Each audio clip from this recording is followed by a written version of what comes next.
Gálatas capítulo 1,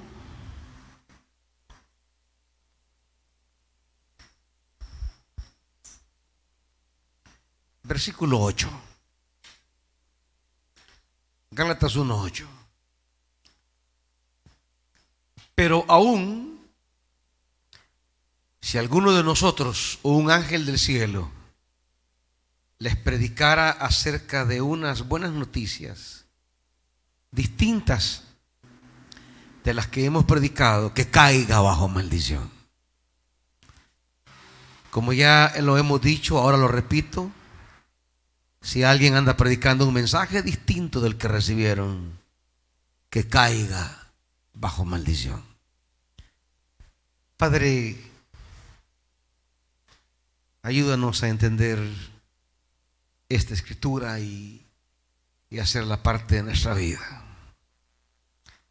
Espíritu de Dios, ayúdanos a discernir tu mensaje. En el nombre de Jesús. Amén. Bájame un poquito esto. Gloria a Dios. 1, 2, 1, 2, 1, 2, 3. 1, 2, 3. Bájale un poquito más. 1, 2. Ahí. Muy bien. Bajo maldición. En el texto original, anatema, como lo traduce la Reina Valera. Anatema.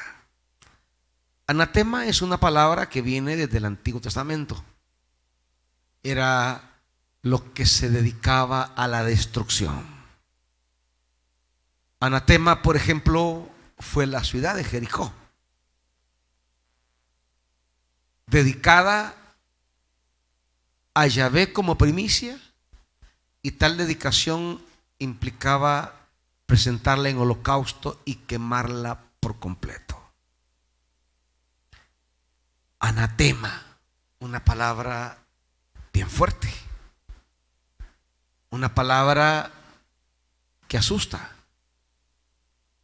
y que de hecho ha sido usada esta escritura a lo largo de la historia de la iglesia para hacer barbaridades. Las personas se han sentido en la autoridad de poner bajo maldición a otros, de someter como malditos a otros. Es como una herramienta usada por la iglesia al paso de los años para imponer sobre otros su voluntad. O alguna facción de la iglesia se empoderaba y a otra facción la condenaba a maldición. Esta es una palabra que a lo largo de los siglos ha producido tanta muerte. Allá por el año 325 después de Cristo, de hecho este año se están celebrando 1700 años de ese primer gran concilio. Se llama el Concilio de Nicea.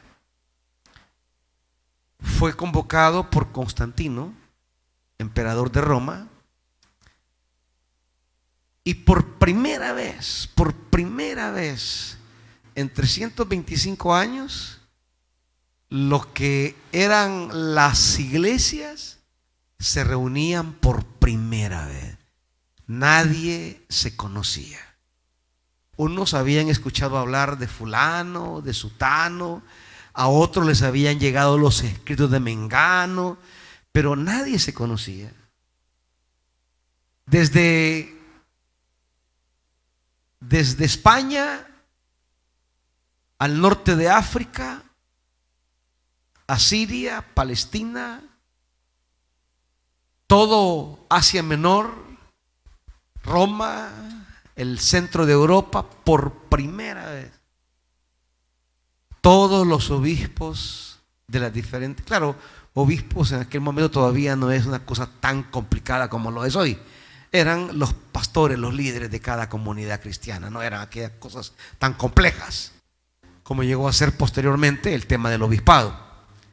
Así que no crean que eran obispos católicos, no, eran pastores, digamos. Por primera vez se reunían pastores del mundo entero. Gente que nunca se habían visto. Constantino financió cada centavo de todos los gastos que implicó el concilio. Desde el traslado de cada uno, desde su lugar de vivienda hasta Roma, la alimentación, la estadía, el hospedaje, todo. Y ahí se celebró el primer concilio. Hubo muchas discusiones. El tema que encandiló las discusiones fue si Jesús era o no era Dios. Si Jesús era un hombre nada más, como lo creían muchas iglesias de aquel entonces, o si era un poco más que hombre, divino, pero no Dios. Son cosas distintas. Ser divino a ser Dios son cosas diferentes. Y había otra cantidad de iglesias que creían que era divino, no era simplemente hombre, era algo más que hombre. Había experimentado alguna ascensión, algún entronizamiento que lo colocaba por encima de los hombres, pero debajo de Dios. Y habían otros que creían que era verdaderamente Dios. Y eran debates calientes, discusiones interminables, si era parecido a Dios o era igual a Dios. Bueno, fueron años de discusión. Un concilio de esta naturaleza no duraba un mes, duraban años. De hecho, el último concilio que tuvo la iglesia en este lado católica fue el Concilio Vaticano II, que duró casi 5 años. Un concilio muy rico para la fe. Claro, los evangélicos no lo valoramos porque como no es evangélico el concilio, sin embargo el Concilio Vaticano II es una belleza de concilio. Allí hay 4 grandes constituciones que cualquiera que se precie de ser cristiano debería leerlas. 4 constituciones magnas, documentos preciosos. El que más he estudiado y el que más conozco es la Dei Verbum. Es una constitución sobre la palabra de Dios. Es un tesoro. Es una preciosidad. Ese fue el primer gran concilio de Nicea. Y ahí entre la fe se mezcló la política, entre la mística de los obispos se metieron los intereses del emperador. El emperador quería una iglesia unida, una iglesia sin contradicciones, una iglesia que pensara toda exactamente igual. Eso no se puede. Eso es una irrealidad. La iglesia nunca pensó igual desde el siglo I, nunca. Las iglesias siempre pensaron diferentes y las escrituras nos hablan de eso. Uno es el evangelio de Marcos, otro es el evangelio de Juan, totalmente distinto, con una visión acerca de Jesús radicalmente diferente, porque las iglesias nunca pensaron teológicamente igual. Tenían diferentes enfoques, diferentes interpretaciones, diferentes maneras de entender y vivir la persona de Jesús. Y la iglesia así ha sido siempre. Nadie nunca ha pensado igual a otro. Por eso decíamos hace 8 días que la exactitud del pensamiento teológico resulta irrelevante si esa exactitud no está al servicio del verdadero criterio de la verdad, que es el prójimo y sus necesidades. Eso es lo que más importa. Luego saber cómo es Dios en su esencia, ¿quién lo puede saber? El concilio, apoyado políticamente por el emperador, terminó con una mayoría a favor de creer que Jesús era Dios. Al frente de Atanasio. Y se tomó el decreto que se conoce como el Credo de Nicea, así se llama, que es una declaración, una confesión de Jesús igual a Dios, no engendrado, no creado, Dios de Dios, verdadero Dios, verdadero Hijo, verdadero hombre. O sea, una serie de afirmaciones a veces bien complicadas. Pero resulta que esa declaratoria, que se llama el Credo Niceno, pues no era respaldado por todas las iglesias. Y casi que le digo que casi por la mitad. La mayoría no era mayoría, era casi que la mitad más un poquito. Y resulta que al terminar el credo decía: y quien no se añada a esta confesión sea maldito. Y ese maldito trajo un río de sangre. Porque las demás iglesias que no compartían, pues no se añadieron al concilio. Fueron excomulgados, fueron arrancados de sus iglesias y exiliados, les fueron quitados sus bienes, a muchos los asesinaron porque no se unieron al credo niceno, porque la mayoría dijo: están malditos, quedan bajo maldición, entonces exterminémoslos. Y cuando la política y la fe se unen, resulta un binomio bien complicado, porque a veces la política quiere manipular la fe, o la fe quiere aprovecharse de la política para su hegemonía sobre otros. La fe no se puede imponer. Nadie puede obligar a otro a creer lo que yo creo. La libertad de conciencia es uno de los logros sociales más grandes que se ha obtenido, pero no siempre fue así. Siempre ha habido un grupo que, amparado a textos como estos, donde Pablo declara: esté bajo maldición, han tomado estos pasajes y se han abrogado derechos divinos de asesinar. Y allí empezó toda una tradición terrible de la iglesia. En la Edad Media se implementó una de las atrocidades humanas más terribles, la llamada Santa Inquisición. Deberían de leer un poco en internet sobre eso. La Santa Inquisición no tenía nada de santa. Era de lo más diabólico posible. La gente tenía una ingeniosidad para crear torturas, máquinas de tortura.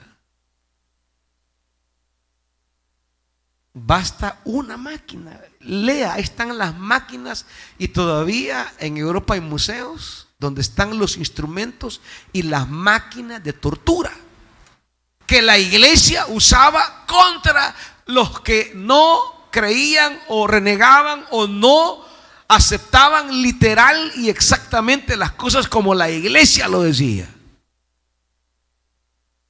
y lo sometían a unas cosas terribles, terribles. Solo de leer y de ver las máquinas, eso da pánico.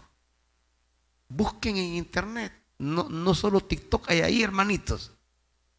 Busquen en internet, en Google, la Santa Inquisición. Lean sobre los instrumentos de tortura de la Santa Inquisición, de la iglesia. Eso da pena, da vergüenza, da tristeza, y eso daba terror. Y aún así hubo mucha gente que murió a gusto, pero jamás rindió su autonomía frente a la estructura de poder, cuando la iglesia era la iglesia. Terrible. En América Latina, cuando vinieron los españoles, se vivió masacres en nombre de estas palabritas. Indios malditos, no quieren el mensaje, así que quedan bajo maldición. Lea a Bartolomé de las Casas, también está en internet, hermanito. No solo Instagram, hay en internet, hermanito. Busque las masacres sobre las diferentes comunidades indígenas desde México hasta Chile. Cómo la población indígena fue diezmada, entre muchas cosas que trajeron los españoles, la Santa Inquisición. Porque ellos trajeron pestes, trajeron un montón de virus que no existían aquí. Y con ello la Santa Inquisición. Masacres de comunidades enteras en nombre de la religión, en el entendido equivocado de estas palabras paulinas: que sea maldito. Y abrogándose el derecho de superioridad y de condenar a otros a la muerte, decían: malditos al fuego, quémenlos. Y ahí eran la chorrera de clientes, muriendo de las formas más variadas posibles. No crean que eran uno o dos muertos, eran comunidades enteras que decían: no queremos ser cristianos.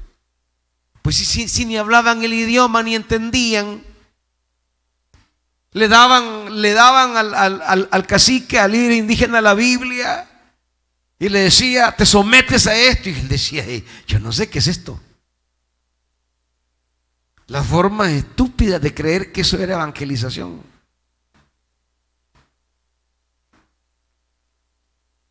El sometimiento y la negativa al sometimiento era entendida como incredulidad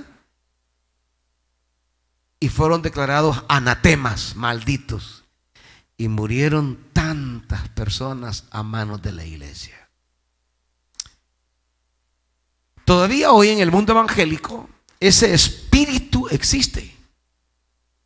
Lo que sucede es que no tienen la autoridad para matar a alguien. Pero en la mentalidad, en el corazón, en el pensar, en el sentir colectivo de la mentalidad evangélica, con gusto matarían a otros por la verdad. Así como lo oyen. Concilios, alianzas evangélicas, con gusto decretarían la muerte de pastores que no creen como ellos. Lo que sucede es que hoy la iglesia no tiene la autoridad que tenía hace años, donde podían matar y hacer lo que querían en honor y en nombre de la verdad. Porque esa apelación a la verdad ha sido la razón para matar a un montón de gente, amparados en pasajes como este, que caiga bajo maldición. De buena gana a muchos les encantaría matar a hermanos que no creen sus doctrinas. Y usted lo ve en las redes. Claro, hay muchos que salen con un montón de locuras. Pues sí, pero son sus ideas, son sus interpretaciones. Pero ¿sabe que los evangélicos no reaccionan articulando o respondiendo teológicamente? Está equivocado, permítame darle una respuesta bíblica teológica a su pensamiento. No. Lean los comentarios ante alguien. Bueno, esta semana, por alguna razón, una señora predicadora causó gran revuelo porque habló que Dios eran 4. Es una cosa que no es nueva, es ya antigua. Uno de los primeros que la propuso fue el doctor Otoniel Ríos Paredes, fundador de Iglesia Elim en Guatemala. Él habló que Dios era no trino, sino 4. Y él explicó sus fundamentos, él explicó sus razones, él dio desarrollo a su doctrina. Bueno, es lo que él llegó a entender, equivocado o no, eso hay que analizarlo. Pero los evangélicos, aferrados a un dogma de la Trinidad, responden ultrajando, mandando al infierno, que ojalá se muera, son unos perros malditos, estos son herejes del diablo, y con un gran rencor y con un gran odio quisieran que desaparecieran de la faz de la tierra y quisieran tener el poder de matar a esta señora. Es una predicadora ahí medio famosa en las redes. La ortodoxia evangélica, si tuviera la posibilidad de reunirse en un concilio y tener la potestad de matarla, la mata, amparado a estos pasajes. Sea maldito. Con todo esto del apostolado, se han creado también ideas de pastores y apóstoles que cuando alguien difiere de ellos, dicen: ahora yo te declaro fuera de mi protección, te quito la protección de los ángeles, y todos los ángeles que me cuidan los aparto de ti, que eras huérfano, y estarás expuesto a toda maldición. O sea, gente también enferma. Esta gente, si fuera en el tiempo de la Inquisición, mandan a matar a ese cliente. La religión tiene una obsesión por matar a los que no creen como ellos, cualquier religión que sea. Ese es el sentir religioso tan dañino. La guerra más cruel en el ser humano no es la guerra ni por el petróleo, no es la guerra ni por el dinero, ni por el oro, es por las ideas religiosas. La lucha de las religiones es de lo peor. Por eso a veces las religiones son quizá la maldición más grande que el hombre ha tenido, porque hace que los hombres se odien en lugar que se amen. Son religiosos, deberíamos amarnos, ser pacientes, tolerantes, deberíamos ser respetuosos a la vida, pero no, la religión se siente en el derecho de arrancarle la vida al que no cree como ella cree. Los cristianos reunidos en el mundo, miren, si le dicen a los cristianos: vaya hermanos, queda en poder de ustedes decidir qué hacemos con los que no quieren ser evangélicos o cristianos. Mire, dirían: esforcémonos por evangelizarlos, pero si no, démosle la nuca. Y lo mismo si le dicen a los musulmanes: ¿qué hacemos con los cristianos que no quieren ser musulmanes? Démosles en la nuca. Porque así es la religión. La religión tiene la pretensión de creer que ella es, y los que están en ella son los únicos que merecen vivir, los únicos que merecen estar. Los demás no tienen derecho a vivir si no creen la verdad. Esa es la religión. Por eso no ha habido algo más nocivo a la vida que la religión. La religión ha sido una verdadera maldición para el género humano, porque en lugar de generar esperanza, vida, justicia, respeto, amor, ha sembrado tanto odio, ha generado tanta discordia y ha derramado tanta sangre. en pasajes como estos. Pablo dice que sea maldito, que sea anatema. Ahora bien, ¿qué quiere decir Pablo?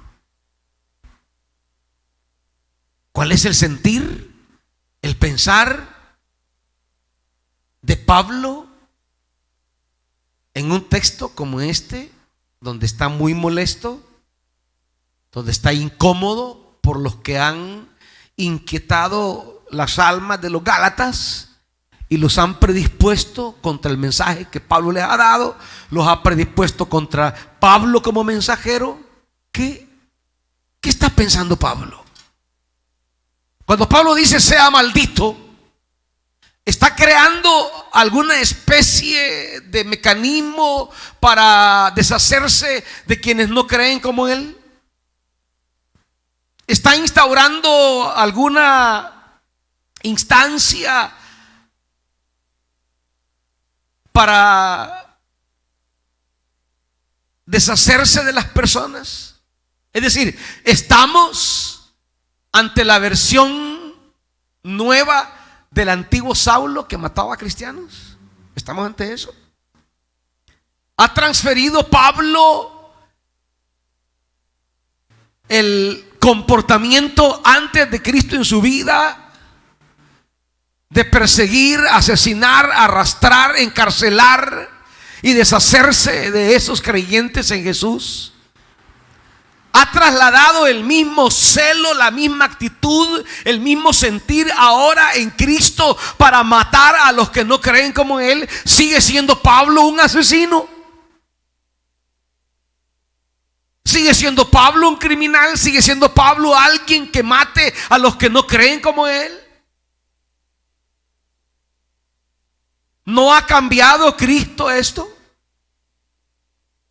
¿No ha cambiado Cristo estos mecanismos religiosos de defensa y ataque y exterminio de quienes no creen lo que yo creo? ¿Está pensando Pablo así? ¿O qué tiene en mente Pablo cuando él dice esta frase, caiga bajo maldición, sea anatema? Está dándonos instrumentos a la iglesia para deshacernos de aquellos que de repente piensan diferente en cuanto a la fe.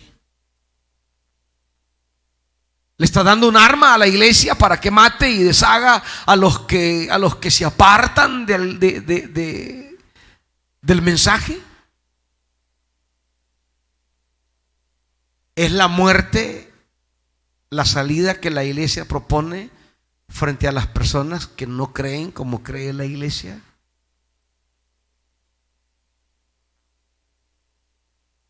¿Qué está pensando Pablo?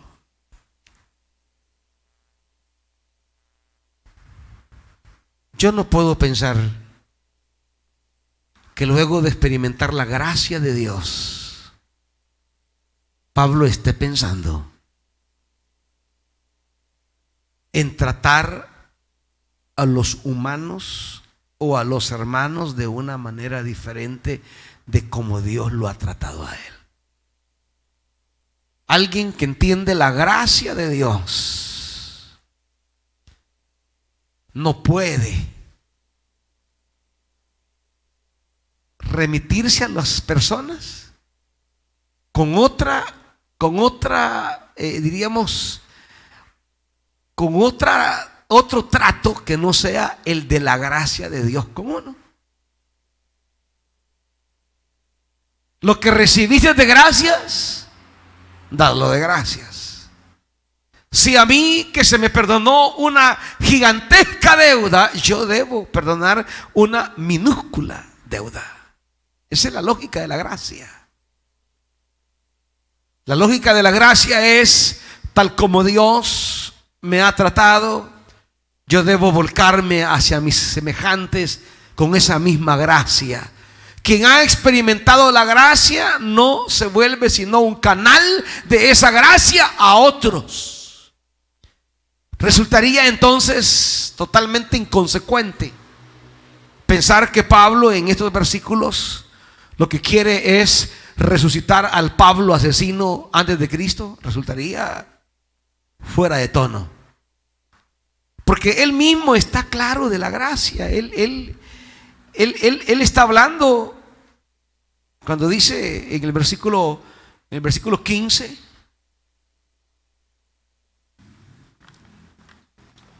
sin embargo, Dios me había apartado desde el vientre de mi madre y me llamó por su gracia. Me llamó por su gracia. Yo, dice versículo 13, cuando pertenecía al judaísmo, de la furia con la que perseguía a la iglesia de Dios, tratando de destruirla. O sea, ¿está pensando Pablo lo mismo que antes? En la práctica del judaísmo yo aventajaba a muchos de mis contemporáneos en mi celo exagerado por las tradiciones de mis antepasados.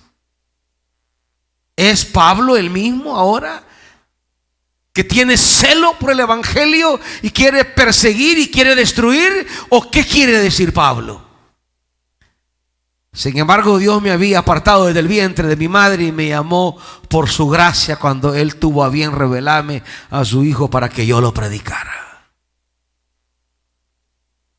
La gracia de Dios no le cambió a Pablo esta furia para perseguir a la iglesia. Esta gracia de Dios no le cambió el celo exagerado. O ahora simplemente traslada la furia y el celo que tenía por la ley, lo traslada ahora al evangelio. ¿O qué quiere decir Pablo? Antes mataba por la ley, hoy va a matar por el evangelio. Antes mataba por las tradiciones de los padres, hoy va a matar por la fe de la iglesia.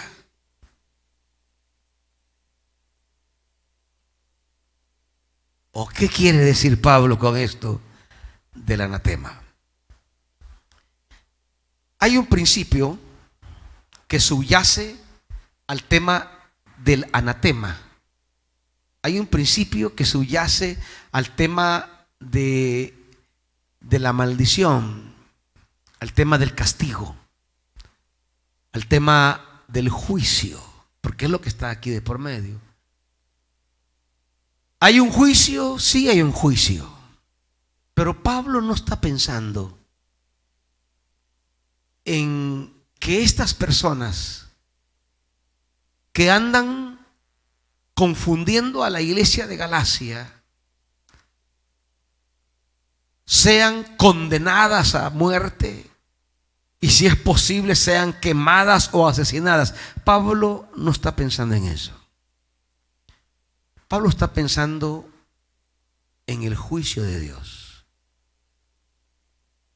Pero ¿en qué consiste ese juicio de Dios? Solo hay dos maneras. Bueno, hay dos maneras en las que Dios procura nuestra salvación. La primera manera es la manera de la gracia, del amor, del bien, de la palabra.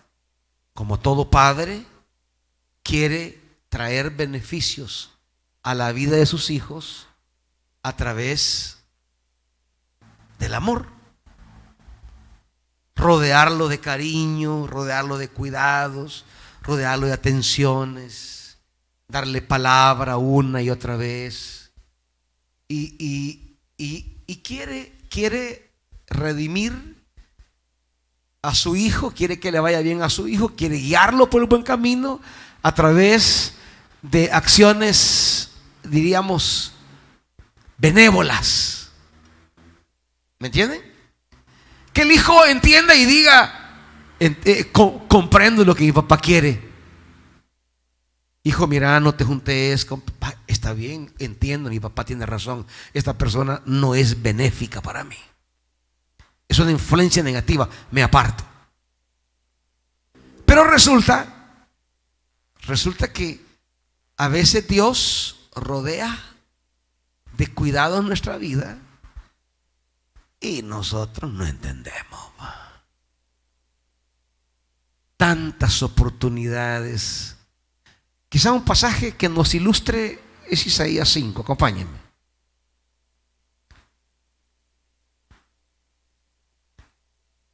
Isaías capítulo 5.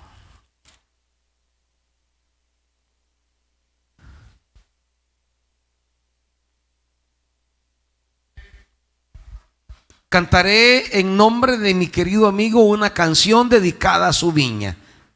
5:1 de Isaías. ¿Estamos?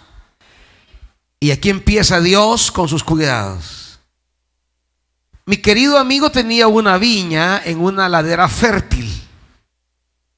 La cavó, la limpió de piedras y la plantó con las mejores cepas. Edificó una torre en medio de ella y además preparó un lagar. Ahí donde se destripaban las uvas para sacar el vino, esperando recibir el resultado positivo de la viña. Él esperaba que diera buenas uvas. ¿Y qué terminó dando? Uvas agrias. Por más que la cuidó, por más que le dio de lo mejor, por más que le puso las mayores atenciones, terminó dándole uvas agrias. Y ahora pregunta, versículo 4. ¿Qué más se podría hacer por mi viña que yo no lo haya hecho? ¿Qué más?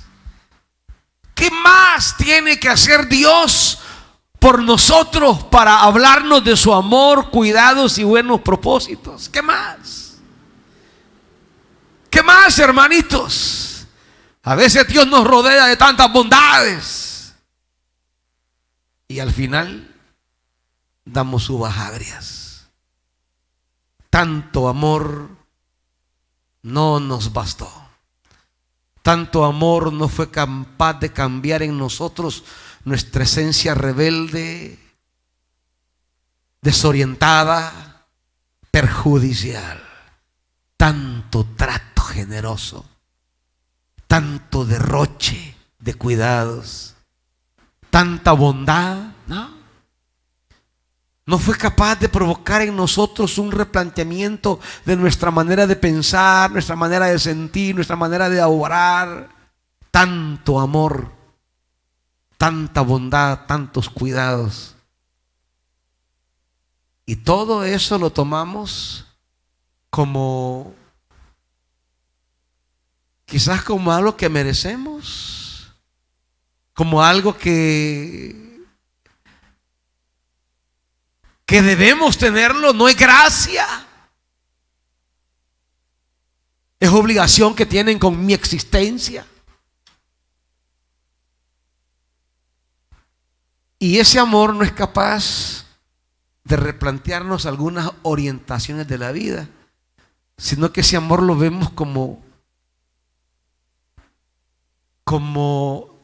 derechos que tenemos. Y no lo vemos como un estímulo a reconsiderar nuestros caminos, opciones, mentalidades. No lo vemos como decir, yo quiero seguir gozando de este amor. Yo quiero seguir disfrutando de este amor. Pero para seguir rodeado de estos favores divinos, debo dar las uvas correctas. Debo dar las uvas adecuadas. Pero como no lo vemos como gracia, sino casi como que a tubo tiene que ser así, no tenemos la más mínima posibilidad de replantear nuestro interior para producir lo que el amor quiere que produzcamos. Y nuestros frutos no corresponden a los cuidados ni al amor que de Dios hemos recibido, sino que nos encerramos en nuestra terquedad, nos atrincheramos allí y pensamos que los favores de Dios no son favores, son deudas que tiene con nosotros. y no lo vemos como empujoncitos que Dios nos da para caminar hacia donde Él quiere, y nos resistimos, nos encerramos, nos cegamos, y Dios dice: ¿qué más podría hacer yo? ¿Qué le queda a Dios cuando su amor no es suficiente para que demos buenas uvas? ¿Se va a rendir el Señor? ¿Va a bajar los brazos? ¿Se va a dejar derrotar? No. Aquí viene el tema del juicio. Aquí viene el tema que aún Pablo va a tocar, pero no porque Pablo esté encolerizado y quiera destruir a sus enemigos. No porque Pablo quiera deshacerse de los que no piensan como él. No. Pablo está pensando qué más puede hacer él con quienes han despreciado la bondad del evangelio. ¿Y qué dice aquí? Yo esperaba que diera buenas uvas, ¿y por qué dio uvas agrias? Voy a decirles lo que haré con mi viña, y es desmontar todos los cuidados que antes tenía. Le quitaré su cerco para que sirva de pasto. Derribaré su muro para que sea pisoteada. La dejaré desolada y no será podada ni cultivada. Le crecerán espinos y cardos. Mandaré que las nubes no derramen lluvia sobre ellos. La nación de Israel de los ejércitos es la nación de Israel. El pueblo de Judá es su huerto preferido. Él esperaba justicia, pero encontró ríos de sangre. Esperaba rectitud, pero encontró gritos de angustia. ¿Qué va a hacer el Señor? Ya lo dice. No me voy a quedar de brazos cruzados. ¿Qué está pensando Dios? Que ha llegado un punto en la vida de Israel, ha llegado a un punto en el que el amor y la palabra no logran provocar en Israel un despertar de su interior. ¿Y qué hace Dios? Usted como padre, cuando ya llegó al tope de hablar, de hablar y de hablar y de hablar y de hablar, ¿a qué punto llega usted de repente? ¿A qué punto llega usted con su hijo, con su hija, cuando tanta palabra, tanto amor, tanta dedicación no logró permear, penetrar esa cáscara del corazón? Y el corazón quedó ahí intacto, sin dejarse tocar por la gracia, por el amor, por los cuidados, sino que la rebeldía es tan grande. ¿Qué hace el papá cuando el hijo no reacciona al lenguaje del amor? ¿Qué hace? Al lenguaje tierno, cuidadoso del amor. ¿Qué hacen, papás? ¿Lo tiran a la calle? ¿Hay que lo mate el 38? ¿Qué hacen? ¿Qué han hecho pues? ¿Ah? ¿Qué hacen con sus hijos cuando no les entra el amor? Van de burros. ¿Qué hacen? ¿Ah? Díganlo, y no lo han hecho pues.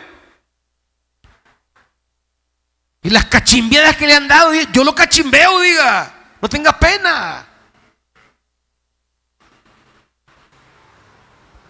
Ya se les olvidó el lazo mojado. ¿Ah? Hasta se siente el ardor otra vez, va, con solo decir lazo mojado. ¿Se acuerdan de aquellos cinchotes de cuero, va? O los chilíos, va. ¿Ah?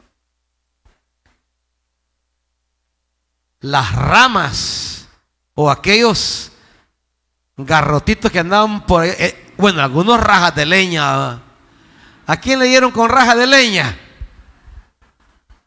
Acuérdense, a la sierva, sí, y eran leñazos, pues. Claro, algunos papás se pasaban de la raya, porque ya era desahogar su cólera, no era ni disciplina, no era ni correctivo, no era el amor hablando, ¿eh? El amor que le dice: vaya hijo, mire, yo ya no puedo más. Y lo que le decían a uno: me va a doler más a miles.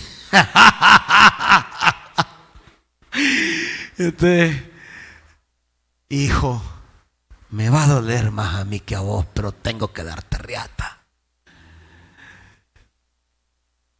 Y bueno, pero hay un momento que el papá tiene que obrar con disciplina. Hay un momento donde ya no se puede más, pues.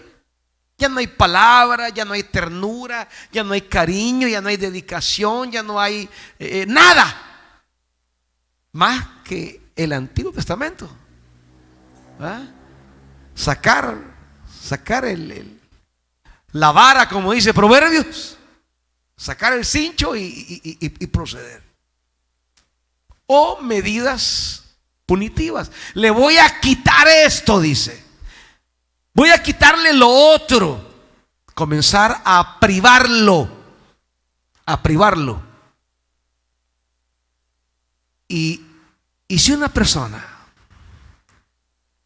no es capaz de provocar reflexión en su vida cuando es privado de algunas bondades, de algunos favores, ya no queda más que llegar al castigo. Pero ¿qué busca Dios? Despertar en nosotros, sacudirnos, que reaccionemos. Aún en el castigo, lo que Dios quiere es salvarnos. La ira de Dios, que tanto temor a veces da en la Biblia, no es una ira para destrucción. Es una ira para redención. Lo que dicen los profetas: yo te castigué y te hice esto porque en mi ira quería traerte salvación. Porque hay un momento que el enojo no tiene otra intención que despertarte. Dice Amós,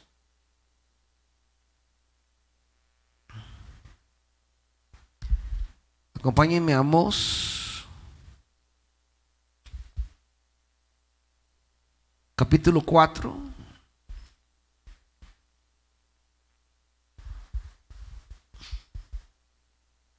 Versículo 6.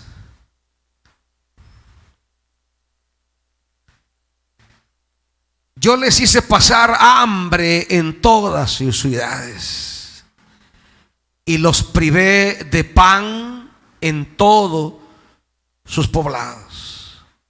Y con todo, ¿qué dice? ¿Qué quería lograr Dios con la privación? Que se volvieran a Él. Los rodeé de bendiciones, los rodeé de gracias y favores para despertar en ustedes el corazón tierno, generoso, pero por gusto. Entonces les quito y los hago pasar hambre, y ustedes no se volvieron a mí. 7. Yo les retuve la lluvia cuando aún faltaban 3 meses para la cosecha. En una ciudad hacía llover, pero en otra no. Una parcela recibía lluvia, mientras que otra no, y se secó. Vagando de ciudad en ciudad iba la gente en busca de agua, pero no calmaba su sed. Y con todo, ustedes no se volvieron a mí. La carencia. Despertar, si con la abundancia no despertaron su corazón al amor de Dios, bueno, tal vez ahora con la carestía, con la sequía. Y dice, pero no, ustedes ni aún así se volvieron a mí. Castigué sus campos con plagas y peste. La langosta devoró sus huertos y viñedos, sus higueras y olivares. Con todo, ustedes no se volvieron a mí, dice el Señor. Les mandé plagas como lo hice en Egipto. Maté a sus mejores jóvenes por la espada junto con los caballos capturados. Hice que llegara hasta sus propias narices el hedor de los campamentos. Y con todo, ustedes no se volvieron a mí, dice el Señor. Envié una destrucción como la de Sodoma y Gomorra. Eran como brasas, tizones rescatados del fuego. Y con todo, ustedes no se volvieron a mí. Por eso, Israel, voy a actuar contra ti. Y como voy a hacerlo, prepárate, Israel, para encontrarte con tu Dios. Voy a actuar contra ti. Pero aún esta expresión de la cólera y la ira de Dios tiene por intención recuperar a Israel. No aniquilarlo, no destruirlo. Porque a veces el ser humano llega a una situación donde la única manera de hacerlo regresar es sacudirlo. La pregunta es, ¿y usted cómo quiere que Dios lo haga volver a Él? ¿Cómo quiere? El famoso refrán, ¿va? El vivo a señas y el tonto a leña, ¿va? ¿Cómo quiere usted? La pregunta, ¿cómo quiere? ¿Cómo quiere que Dios lo guíe, lo oriente? ¿Quiere dejarse llevar por el río de los favores de Dios y que su corazón despierte a esa bondad y que usted le dé a Dios las uvas que Él quiere? ¿O cómo quiere? ¿Cómo quiere llegar al punto donde Dios lo quiere tener? ¿Cómo quiere llegar a la tierra? Porque Dios está comprometido a llevarlo. Caminando, sonriendo, bailando en fiesta o en un ataúd, pero va a llegar. Porque Dios va a cumplir su palabra. ¿Cómo quiere llegar? Si no quiere llegar caminando, pues no lo va a llevar arrastrado, usted decide. Pero Dios va a obrar. Porque el propósito de Dios es salvarte. Y salvarte hasta de tu rebeldía. Salvarte hasta de tu terquedad. Salvarte de tus locuras. Salvarte de tu misma orientación destructiva. Pero que te va a salvar porque Él es salvación. Pablo lo dice de una manera muy bonita en 1 Corintios.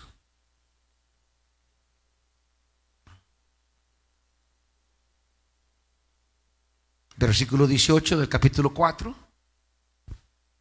1 Corintios 4, 18. Ahora bien, ¿algunos de ustedes se han vuelto? ¿Cómo? ¿Cómo se han vuelto? ¿Cómo son, hermanitos? ¿Sí, ustedes cómo son? Arrogantes, pensando que no iré a verlos. Lo cierto es que si el Señor quiere, iré a visitarlos muy pronto. Y ya veremos no solo cómo hablan, sino cuánto poder tienen estos presumidos. Porque el reino de Dios no es cuestión de palabra, sino de poder. Y ojo con esta pregunta: ¿qué prefieren? ¿Que vaya a verlos con un látigo o con amor y humildad? ¿Qué prefieren, hermanito? ¿Cómo quiere que Dios llegue a su vida? ¿Cómo quiere que Dios se acerque a usted? ¿Cómo quiere que Dios camine? Porque que Dios va a llegar, va a llegar. Porque Él dijo: yo estaré con vosotros todos los días hasta el fin del mundo. Va a estar ahí. Ahora, ¿cómo quiere que esté? ¿Como amor? ¿O el látigo para encaminarte? Porque Él eso quiere. O sea, el látigo no es para destruirte porque te odia, pues. La ira no es odio. No se confundan. La ira es el compromiso por la vía negativa de Dios de procurar tu salvación a como dé lugar, aún con el látigo. Porque que te va a llevar, te va a salvar, te va a salvar. Ya sea con cuerdas humanas, cuerdas de amor, o con látigo. Pero que te va a llevar porque Él está comprometido con tu vida. Yo he venido no a condenar, sino a salvar, dijo Jesús. Yo no he venido a destruir, he venido a redimir. He venido para que el mundo tenga vida. El problema es que los intereses de poder, las envidias, las enemistades, las fracciones, los celos, hacen que pasajes como este de Gálatas provoquen creer que hay una herramienta que nos da la Biblia para aplastar con odio al contrario que no piensa como yo. Pablo no está pensando en eso.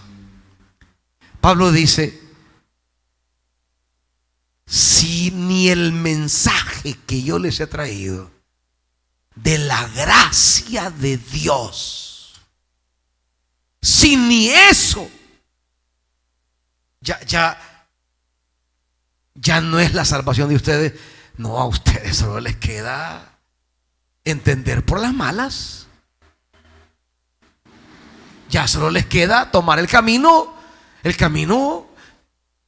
como cuando Jesús dice, mire, esto es equivalente a lo que Jesús dice en el Evangelio: todo pecado contra el Hijo del Hombre le puede ser perdonado, pero el pecado contra el Espíritu Santo no le será perdonado jamás. ¿Qué quiere decir Jesús?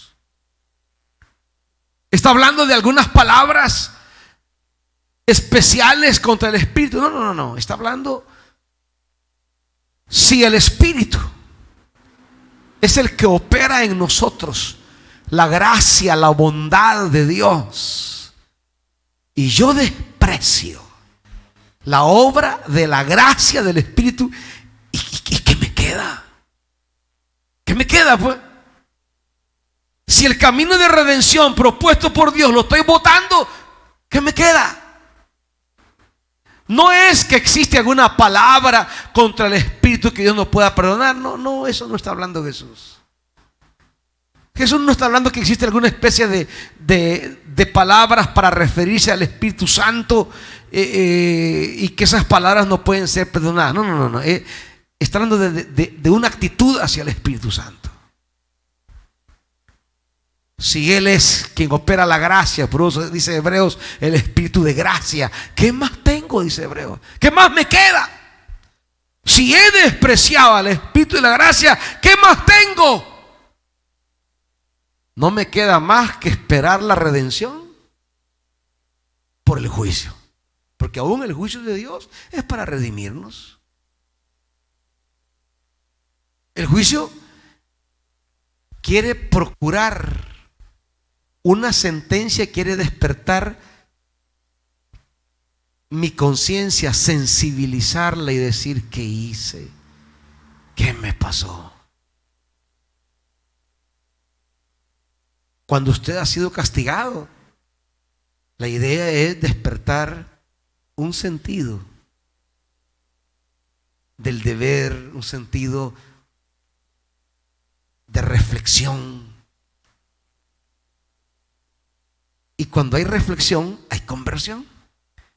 Y cuando hay conversión, hay nuevas oportunidades. ¿Qué es lo que Dios quiere? Dios no tiene un odio contra nosotros y nos quiere aniquilar. Eso no dice la Biblia, hermanitos. Como que estamos bajo la mano de un Dios odioso que me ve y siente cólera y repugnancia, te quiero matar. No. Por más barbaridades que hagamos, Pablo es ejemplo de eso. ¿Qué barbaridades hizo Pablo? Terribles, desastrosas. Pero Dios lo vio. Se encuentra con él esperando despertar el corazón de Pablo a la gracia, y así sucedió. Pablo entiende que cuando esa gracia ha sido despreciada, cuando esa visita con amor y humildad ha sido despreciada, solo queda una manera: el látigo. Pero, ojo, pero los va a visitar. O sea, el látigo no es abandono, destrucción, despreocupación, odio, rencor. No, el látigo es: mire, no me dejan otra, pero yo los amo y los voy a recuperar, como sea. Decir anatema es decir el camino último que le queda a Dios para recuperarnos. El camino último para salvarnos.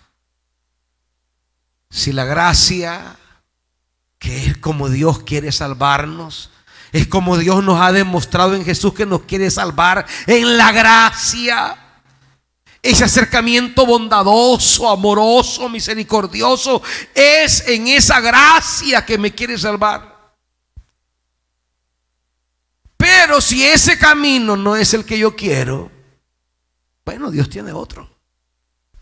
Es la vara, que también es para salvarme.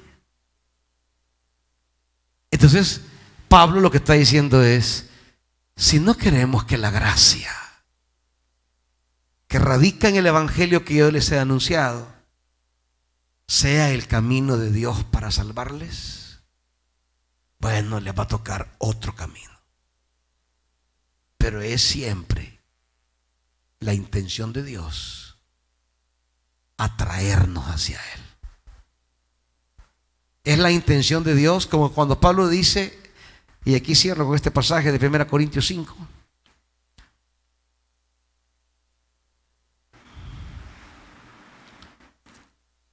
Dice 1 Corintios 5, versículo 4: cuando se reúnan y yo los acompañe en espíritu, en el nombre de nuestro Señor y con su poder, entreguen a este hombre a Satanás. ¿Para qué? Para destrucción de su carne, a fin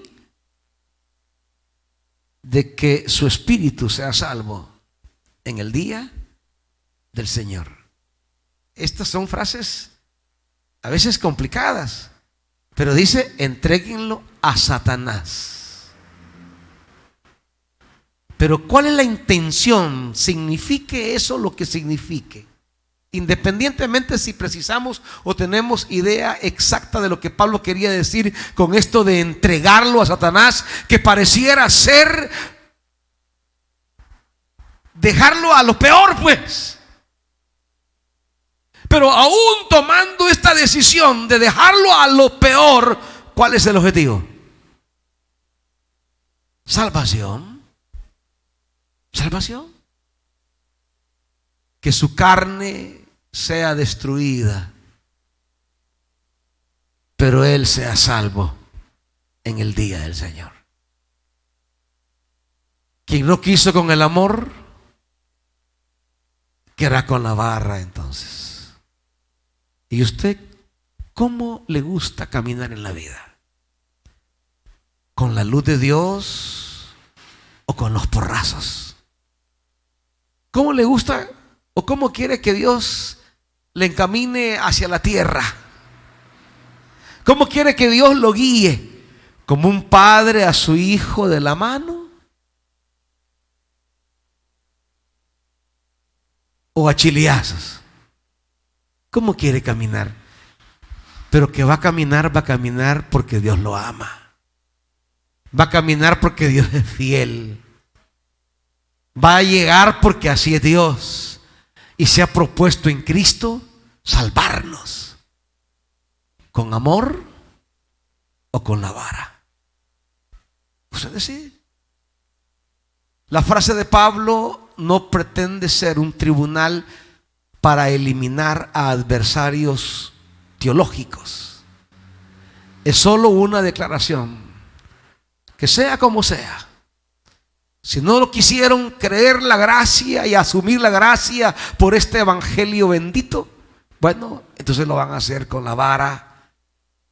Pero que nos va a salvar Dios, nos va a salvar. Romanos 11 es un comentario precioso sobre la manera en que Israel, lo vamos a leer. De todas maneras no tienen al niño en la hamaca, ¿va?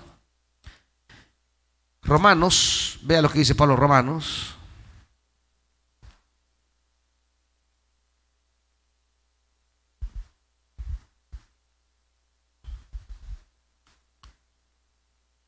Dice Pablo, fíjese bien.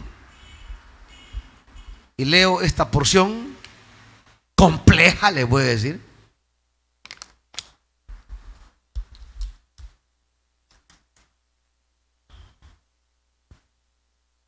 Versículo 11 de Romanos. Ahora pregunto, ¿acaso tropezaron, hablando de Israel, tropezaron para no volver a levantarse? De ninguna manera, dice Pablo. Más bien, gracias a su desobediencia, ha venido la salvación a los no judíos para que Israel sienta celos. Pero si su desobediencia, oiga esto, ha enriquecido al mundo, es decir, si su fracaso ha enriquecido a los no judíos, oiga la pregunta de Pablo, la aseveración de Pablo, ¿cuánto mayor será la riqueza que su plena restauración producirá? Está hablando de Israel y dice que ellos han fracasado, pero si ese fracaso nos trajo riqueza, no queremos imaginar cuando Dios lo restaure, que es su intención final. Porque no es cosa que Dios también odie a Israel y diga lo quiero aniquilar. No, Dios no trabaja así. Un día su gracia lo va a restaurar, porque su gracia es su gracia, pues. Y Él salva a quien quiere, restaura a quien quiere. Y si un día el castigar a Israel trajo riqueza a los gentiles, ¿cómo no será cuando ellos sean restaurados? Misterios de la gracia. Sigue diciendo: me dirijo ahora a ustedes, los no judíos, como apóstol que soy de ustedes, le hago honor a mi ministerio. Pues quisiera ver si de algún modo despierto los celos de mi propio pueblo, para así salvar a algunos de ellos. Pues si el haberlos rechazado dio como resultado la reconciliación entre Dios y el mundo, ¿no será su restitución como volver de la muerte a la vida? Si se consagra la parte de la masa que se ofrece como primicias, también se consagra toda la masa. Si la raíz es santa, también son las ramas. Y vamos al 25. Hermanos, quiero que entiendan este misterio para que no se vuelvan presuntuosos. Parte de Israel se ha endurecido y así permanecerá hasta que haya entrado la totalidad de los no judíos. De esta manera todo Israel será salvo, como está escrito: el Redentor vendrá de Sión y apartará de Jacob la impiedad, y este es mi pacto con ellos cuando quite sus pecados. con respecto al evangelio, los israelitas son enemigos de Dios para bien de ustedes. Pero si tomamos en cuenta la elección, son amados de Dios por causa de los patriarcas. Porque los regalos de Dios son irrevocables, como lo es también su llamamiento. De hecho, en otro tiempo ustedes fueron desobedientes a Dios, pero ahora por la desobediencia de los israelitas han sido objetos de misericordia. Asimismo, estos que han desobedecido, ¿qué dice? Recibirán misericordia de Dios hacia ustedes. En fin, Dios ha sujetado a todos a la desobediencia con el fin de ¿qué? ¿Qué quiere Dios al final de todo? Tener misericordia de los que se acercan a Dios con las palabras de amor, o de los que se acercan con el leño. Al final Dios tendrá misericordia. ¿Cómo quiere que Dios tenga misericordia de usted? ¿Por la palabra o por la vara? En fin, dice, qué profundo es el conocimiento, la riqueza y la sabiduría de Dios. Qué indescifrables sus juicios, qué impenetrables sus caminos. ¿Quién ha conocido la mente del Señor, o quién ha sido su consejero? ¿Quién primero dio algo a Dios para que luego Dios le pague? Porque todas las cosas proceden de Él y existen por Él y para Él. Dígalo conmigo. A Él sea la gloria por siempre. Amén. Pónganse de pie, hermanitos.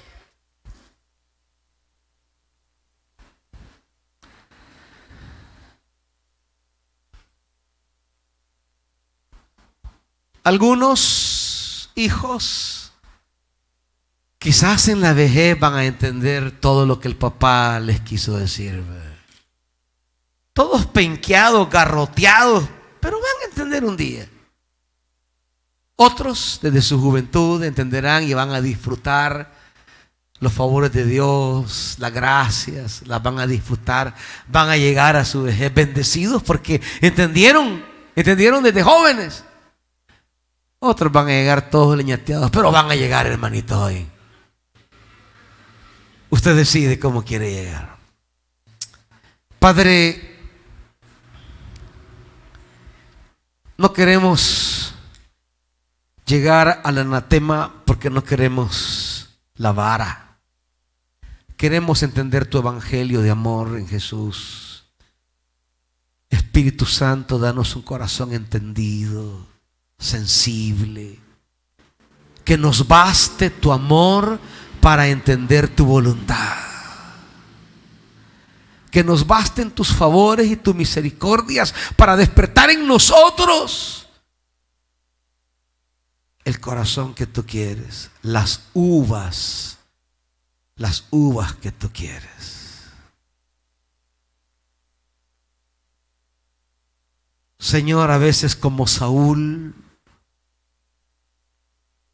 tus favores y misericordias no las tomamos como gracia, las tomamos como derechos y vamos levantando monumentos a nuestro nombre. Danos el corazón de David, que siempre entendió que el favor más pequeño que tú le hayas hecho era gracia, que él no lo merecía.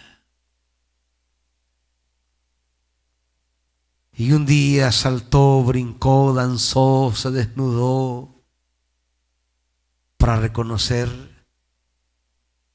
que Dios lo había elegido cuando él no tenía la más mínima posibilidad. Quita toda presunción en nosotros, toda arrogancia,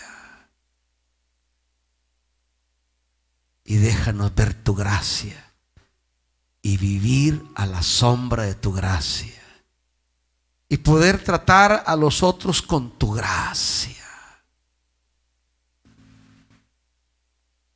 Espíritu Santo,